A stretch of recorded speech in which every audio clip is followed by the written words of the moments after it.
विधानसभा अध्यक्ष विपिन सिंह परमार ने कहा कि 20 का शीतकालीन सत्र तपोवन सिद्धबाड़ी में 10 दिसंबर से लेकर 15 दिसंबर तक आयोजित किया जाएगा। सत्र में कुल 5 बैठकें होंगी। वहीं एक दिन गैर सरकारी सदस्य कार्य दिवस के लिए भी निर्धारित किया गया है। विधानसभा सत्र के दौरान कोविड प्रोटोकॉल की पूरी तरह से अनुपालना सुनिश्चित करने के निर्देश अधिकारियों को दिए गए हैं। खबर अभी के लिए धर्मशाला से ब्यूरो रिपोर्ट। सभा में आए और हमें कवर कर रहे हैं। विधानसभा का ये शीतकालीन सत्र जो 10 तारीख से शुरू होगा और 15 तारीख इसका समापन होगा, पिछले कई वर्षों से जब से ये विधानसभा अस्तित्व में आई, शीतकालीन सत्र यहाँ पर संपन्न होते रहे।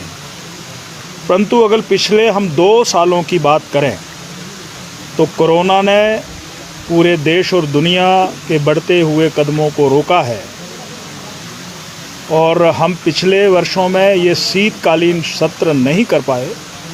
परंतु अभी हिमाचल प्रदेश विधानसभा सचिवालय और माननीय गवर्नर साहब की के संतुति के फलस्वरूप यहाँ पर ये सत्र हो रहा है। लगभग 5 सीटिंग यहाँ पर होंगी। पहले दिन जो दिवंगत आत्माएं हैं कभी इस विधानसभा को जिन्होंने सुशोभित किया है, उन्होंने अपने कर्तृत्व के आधार पर अपने विधानसभा क्षेत्र प्रदेश को उस शिखर पर पहुंचाने के लिए कोशिशें की हैं। उनको आज उनका 10 तारीख को श्रद्धा सुमन अर्पित किए जाएंगे, उनको याद किया जाएगा और उनका जो योगदान रहा उनको इस सदन में याद करना ये हमारी आवश्यकता है। इस जिम्मेवारी को हम निभा रहे हैं। 14 तारीख को यहाँ पर गैर सरकारी सदस्य दिवस निर्धारित किया गया है और मैं ये कह सकता हूँ कि 29 तारीख तक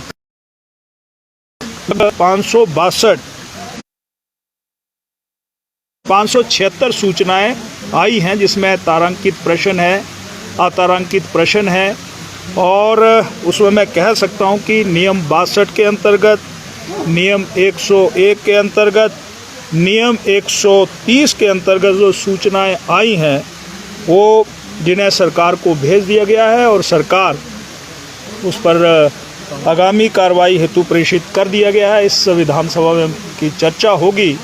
तो कुल मिलाकर के मैं ये कह सकता हूं कि इस विधानसभा में बहुत से महत्वपूर्ण प्रश्न आने वाले हैं।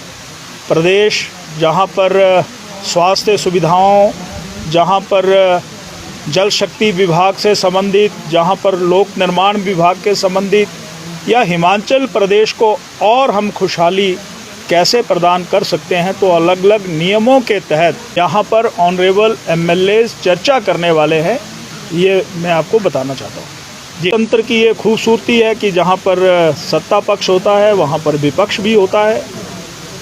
विपक्ष प्रश्न उठाता है और सत्ता पक्ष उस पर माकूल उत्तर देता है, जो मुझे लगता है। और बतौर स्पीकर ये मेरी जिम्मेवारी है कि इस सदन को मैं सौहार्दपूर्ण वातावरण को ध्यान में रखते हुए चलाऊं और मैं अपील करना चाहता हूं कि मुझे जहां पर सत्ता पक्ष का सहयोग मिलना चाहिए, वहाँ पर मैं विपक्ष से भी निवेदन करता हूँ कि वो भी इस सत्र के संचालन के लिए मुझे मेरा सहयोग करें, ताकि मैं चर्चा के लिए किसी को कभी कोई मनाही नहीं करता। जिस मुद्दे के ऊपर चर्चा करनी है, जहाँ नियम अगर अलाउ करते होंगे तो चर्चाएं होंगी और वो चर्चाएं ही कुल मिलाकर के तदोपरांत उस पर कानून बनते हैं, नियम बनते हैं और प्रदेश आगे बढ़ता है।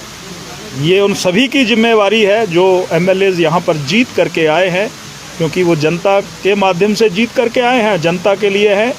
ये मैं कहना चाहता हूँ। बालों की शान, आपके बालों की जान, 100% नेचुरल KTC हर्बल हीना पाउडर अब सिर्फ 10 रुपए में भी उपलब्ध। KTC हर्बल हीना पाउडर।